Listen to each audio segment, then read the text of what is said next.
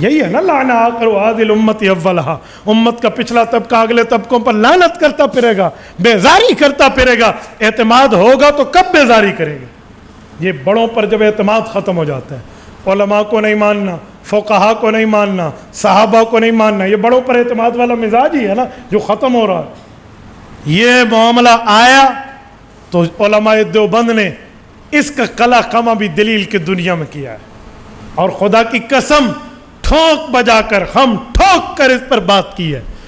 قاسم العلوم والخیرات، بانی دارالعلوم دیوبند، حجت الاسلام والمسلمین، حضرت امام مولانا محمد قاسم النانوتوی رحمہ اللہ کے رسائل نانوتوی اٹھائیے، الدلیل المحکم لکھ کر ترک تقلید کا بالکل چوک پر ننگا کر کے علاج کیا ہے.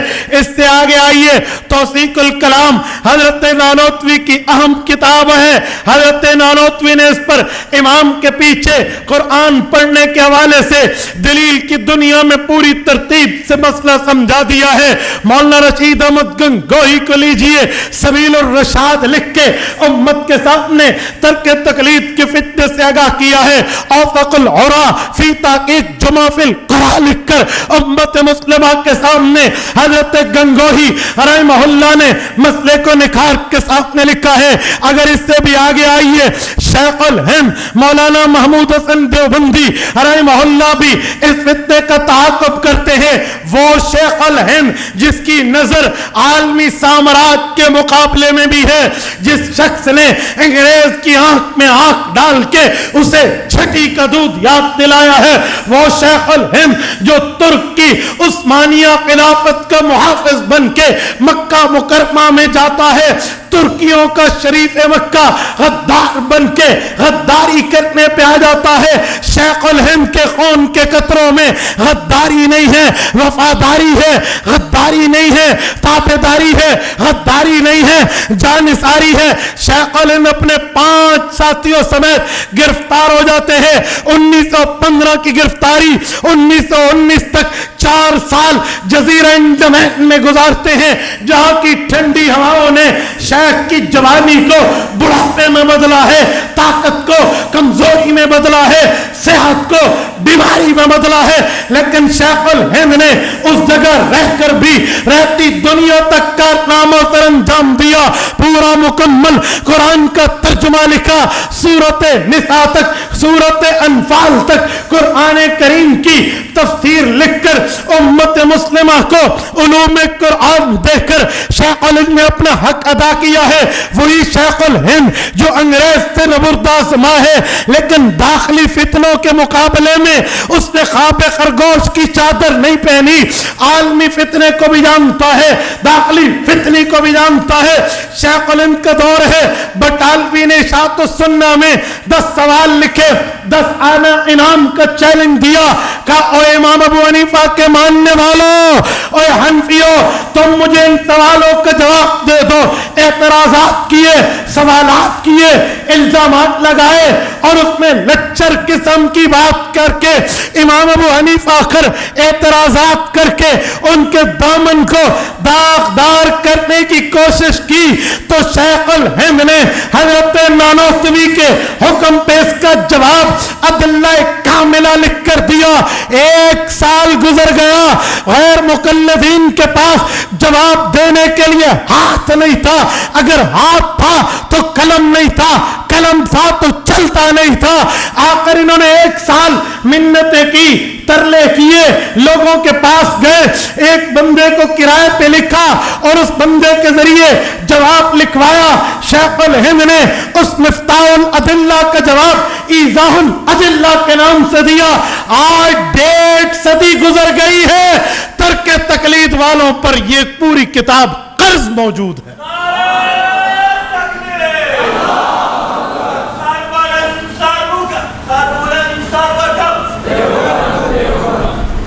آج تک اس سوالات کے جوابات خالہ جی، پھپھو جی، ماما جی، اماں جی، ابا جی کے گھر کا کھیل نہیں ہے کہ وہ جواب دے سکے.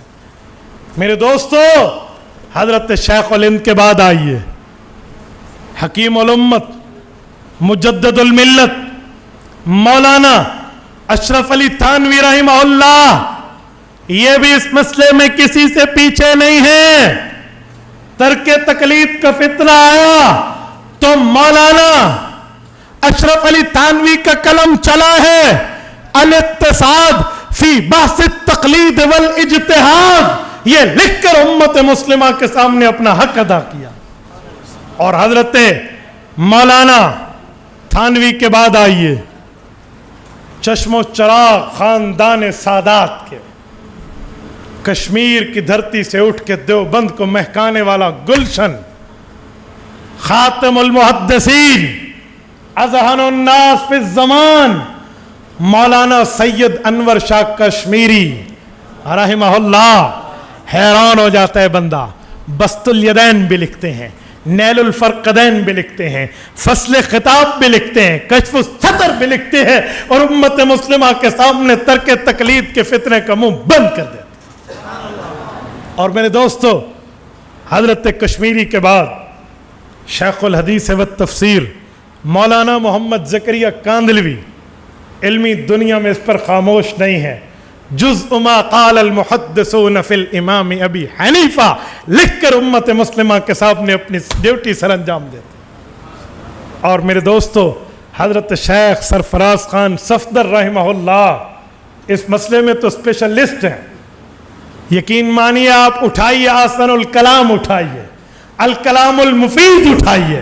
حضرت شیخ نے اس امت مسلمہ پر یہ کتب لکھ کے وہ احسان کیا ہے کہ رہتی دنیا، علمی دنیا ان کی نیاز مند رہے گی تا قیامت رہے گی. اور الکلام المفید میں اس کا ایک جملہ آپ کے سامنے رکھتا ہوں، ورنہ کتب تو کئی تھی کہ میں بات کرتا. انہوں نے 40 سال اس کتاب کو شائع نہیں کیا. آپ پڑھ لیں مقدمہ. کیوں؟ کہ ایک حوالہ یاد تو تھا لیکن کتاب سے دیکھ کر ملایا نہیں تھا، وہ تحریر نہیں کیا، تو 40 سال کتاب شائع نہیں کی. جب 40 سال بعد کتاب شائع کرنے کا وقت آیا، اس وقت مولانا مفتی محمد تقی عثمانی دامت برکاتہم مدرس بن چکے تھے. ان کے پاس تقریر کے لیے الکلام المفید بھیجی تو مولانا تقی صاحب نے حکم کے مطابق تقریر تو لکھی، لیکن ساتھ عرض لکھا کہ حضرت شیخ، میں آپ کی کتاب پہ میں تقریر لکھوں؟ میں تو اپنے طالب علمی زمانہ میں آپ کی کتابوں سے اتنا استفادہ کرتا کہ انہیں جوڑ جوڑ کر الماری میں اکٹھا رکھا کرتا تھا. آپ اٹھائیے تقریر حضرت شیخ الاسلام کی الکلام المفید پر، نہ ملے آپ پھر کہنا. حیران ہو جاتا ہے بندہ، ان اکابرین کے علوم کتنے. مقام ابی حنیفہ اٹھائیے، حضرت شیخ سرفراز خان صفدر کی اس کتاب پر مولانا طارق جمیل کے شیخ الحدیث جو ہیں، جن سے مولانا نے بخاری پڑھی ہے، مولانا مفتی عبداللہ رحمہ اللہ جو جامعہ رشیدیہ سہیوال کے شیخ الحدیث ہیں. آپ نے سنا ہوگا مولانا کہتے ہیں میں نے عبداللہ سے پڑھی، عبداللہ نے خیر محمد سے پڑھی. یہ وہ مفتی عبداللہ، وہ تقریر میں لکھتے ہیں شیخ سرفراز صاحب کو، یہ مولانا کے استاذ ہیں بخاری کے. وہ لکھتے ہیں حضرت اللہ آپ کا بھلا کرے، آپ نے یہ کتاب مجھ تک تقریر کے لیے بھجوا دی، یہ تو آپ کا حسن ظن ہے، ورنہ آپ کی کتاب پڑھنے کے بعد میں ایسے ایسے اعتراض کے جواب حاصل کر چکا ہوں جو بڑے عرصے سے اعتراض میرے دل میں تھے ورنہ جواب نہیں مل رہا تھا. یہ ان کے استاذ لیول کی بات کر رہا ہوں. آپ اندازہ لگا لیں کہ مولانا سرفراز خان صفدر کا قلم کس حد تک ہے. میرے دوستو، اسی طرح ایک فتنہ جس سے آپ کو اور ہمیں موجودہ دور میں واسطہ پڑا ہے، جسے دنیا منکرین حیات الانبیاء کے نام سے یاد کرتی ہے. منکرین حیات انبیاء اٹھے تو صرف چند بندے بن کے تھے، لیکن آج ایک فتنے کی شکل اختیار کر چکے ہیں. تو علماء دیوبند نے اس فتنے پر بھی زبان بند نہیں کی. میں آپ کے سامنے علمی آسمانوں کا تذکرہ رکھتا ہوں. جن جن حضرات نے ان کے خلاف کلمی جہاد کیا ہے، جنہوں نے اس کی ترتیب بنائی ہے، جنہوں نے اس مسئلے کو لکھوایا ہے، وہ کون کون ہیں؟ کان کی کھڑکی کھول کے دل تک میرے اس جملے کو راستہ دینا. 1957 ہے، گجرات سے اٹھنے والے ایک شخص عقیدہ حیات النبی کا انکار کرتے ہیں. اس کے جواب میں خیر المدارس ملتان میں موجود مولانا خیر محمد جالندری، مولانا محمد علی جالندری رحمہم اللہ اٹھ کے المہند المفند کو پیش کرتے ہیں، لیکن وہ شخصیت ضد پہ اڑی ہوئی ہے، انہوں نے اس کا انکار کیا، اور حوالے لاؤ اور کتابیں لاؤ۔ بھائی انکار آج ہوا تھا، حوالے نکالنے میں وقت چاہیے تھا، کتابیں لکھنے میں وقت چاہیے تھا، تو علماء جمع ہوئے، مولانا خیر محمد جالندھری، مولانا محمد علی جالندھری، مولانا یوسف بن نوری، قاضی مظہر حسین، مولانا احمد علی لاہوری، اور حضرت مولانا سرفراز خان صفدر، اور قائد ملت اسلامیہ مولانا مفتی محمود۔ میں رکا ہوں کچھ سمجھانے کے لیے۔ مولانا مفتی محمود رحمہ اللہ، یہ جملہ میرا نہیں ہے، میں مفکر اسلام مولانا مفتی محمود نور اللہ مرکزہ کا جملہ پڑھ رہا ہوں۔ کھولیے تسکین الصدور، صفحہ 36 کھولیے، ورقے کی دائیں سائڈ کھولیے۔ حضرت اپنی تقریر میں لکھتے ہیں کہ یہ جو عقیدہ حیات النبی پر ہم نے کتاب لکھوائی ہے، یہ اکیلا میرا فیصلہ نہیں تھا، یہ جمعیت علماء اسلام مغربی کے تمام علماء کرام کا متفقہ فیصلہ تھا۔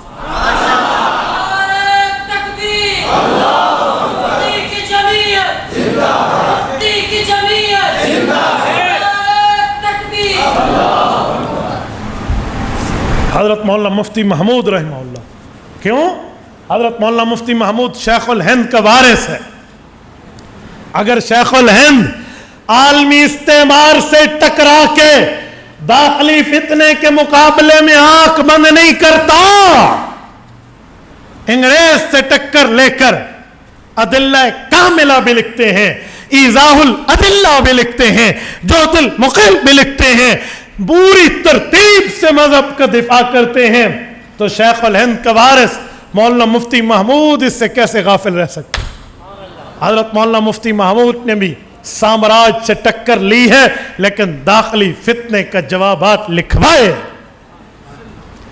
حضرت مولانا مفتی محمود نور اللہ مرکزہ فرمایا ہم نے لکھوائی، تسکین الصدور لکھی گئی، عقیدہ حیات النبی پر یہ وہ اجماعی دستاویز ہے، یقین مانے جتنی کتب اس پر لکھی جائیں گی آج کے بعد اس سے مستغنی بندہ نہیں ہو سکتا، یہ ام الکتب ہے اس مسئلے پر، یقین مانیے یہ بنیاد ہے۔ حضرت شیخ سرفراز خان صفدر رحمہ اللہ اور حضرت مولانا مفتی محمود ایک جملہ مزید بھی لکھتے اپنی تقریر میں، فرماتے لوگو جب حضرت نے لکھی نا ہم نے اعتماد کر کے دستخط کر دیے، یوں نہیں ہے، 3 دن کا اجلاس بلایا، حضرت کو بلایا کہ آپ پڑھ کے سناؤ، وہ سناتے گئے، ہم سنتے گئے، جہاں تھوڑی بہت تبدیلی کہی تو وہ مانتے گئے اور کرتے گئے، پوری کتاب سنی پھر دستخط کیے۔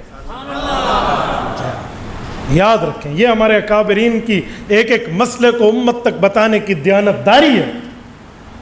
اس کتاب کو آپ انفرادی کتاب نہیں شورائی کتاب کہہ سکتے ہیں، اور پھر اس کتاب پر جملہ اکابرین نے دستخط کیے ہیں، یقین مانے بندہ حیران ہو جاتا ہے، ہمارے جملہ اکابرین نے اس پر وہ تحریرات، وہ باتیں، آپ دنگ رہ جائیں گے کہ ہمارے اکابرین نے اس پر کون کون سے علماء۔